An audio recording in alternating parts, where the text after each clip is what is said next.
Welcome back, everyone. If you're looking to understand the deep, structured roots of human society, you are in the exact right place. Today, we're bringing you an explainer that unpacks the ancient blueprint of the South Indian village. We usually think of cities as the ultimate pinnacle of human organization, but the truth is, the fundamental DNA of our civilization was engineered long before the first metropolis. It was literally forged in the forest, which really makes you wonder, right? How exactly do you build a civilization from the forest up? I want you to keep this question in the back of your mind as we go through the explainer today, because we aren't just talking about random collections of houses or accidental settlements here. These ancient villages were highly structured, intentional institutions that were rigorously shaped and refined over millennia. It's a brilliant story of adaptation, survival, and social engineering. Okay, let's dive into this. Here is our roadmap for today. We'll be exploring the origins of the primitive village, the Dravidian foundation, the Aryan superstructure, self-governing parliaments, gods and festivals, and finally, enduring solidarity. Let's get started.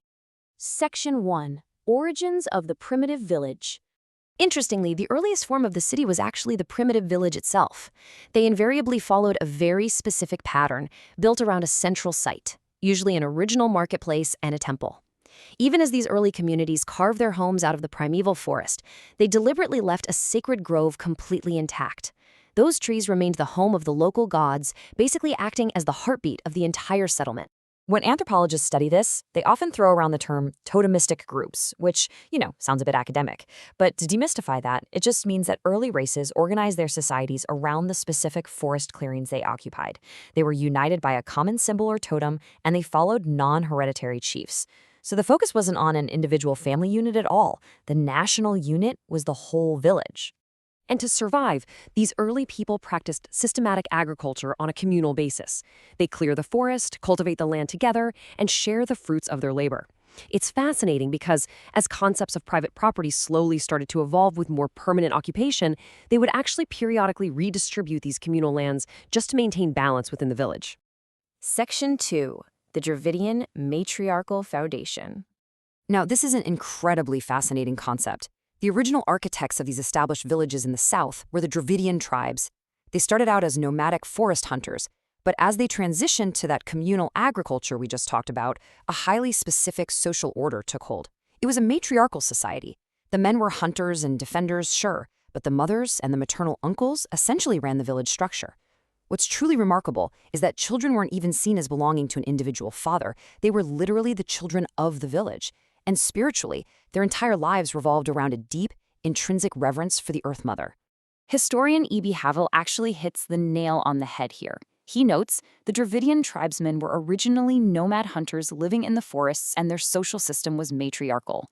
The mother and their children formed the nucleus of a settled society. The mother was absolutely the undeniable center of early community formation. Section 3. The Aryan patriarchal superstructure.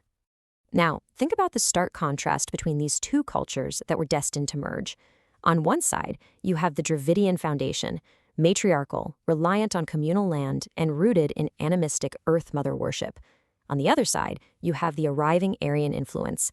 They brought a patriarchal system organized around joint family ownership. They were pastoral cattle herders, and their religious system was highly structured, centering around sun god worship. The sources describe these arriving Aryans as incredibly vibrant, cultured, and highly scientific in their social organization. Havel describes them as cheerful and freedom-loving people, full of the joys of life, singing songs to their spirits who protected their families and cattle. When these energetic, scientifically minded pastoralists integrated with the deeply communal agricultural Dravidians, it sparked an absolute evolution. Section 4. Self-governing village parliaments. So, the crucial point here is that this cultural synthesis didn't lead to chaos. It led to incredible order. Drawing from ancient texts like the Arthasastra, a famous Indian treatise on statecraft, these communities developed a magnificent Indo-Aryan system of self-government. We are not talking about disorganized peasants. We're talking about local assemblies that effectively acted as regional parliaments, powerful enough to hold the authority of kings in check while managing their own taxation, justice, and infrastructure. When we break down this local administration, it's just mind-blowing. These local parliaments were managed by an assembly representing 5 distinct classes. You had the representatives of the village communities safeguarding civil rights. You had priests controlling religious functions. Physicians were entirely responsible for public sanitation. Astrologers dictated the timing of public events. And executive officers supervised revenue collection and the administration of justice. It was a highly specialized, remarkably balanced system. I mean, imagine if today your local doctors were entirely in charge of your city's public works. And this sophisticated governance spilled right over into their physical spaces. Aryan influence brought a heavy focus on ritualistic sanitation and defense. Villages became rectangular, fortified enclosures. They featured wide, planned roads built with convex surfaces, kind of like a tortoiseshell, so water would naturally drain into side ditches. They had designated public bathing areas, lush parks, and watchmen stationed on high towers. Just imagine how safe, clean, and organized these settlements truly were. Section 5. Village Gods and Festivals. But it wasn't all just infrastructure and laws. It was about the vibrant, lived experience of the community. Think about massive decorated elephant processions or intense village wrestling matches.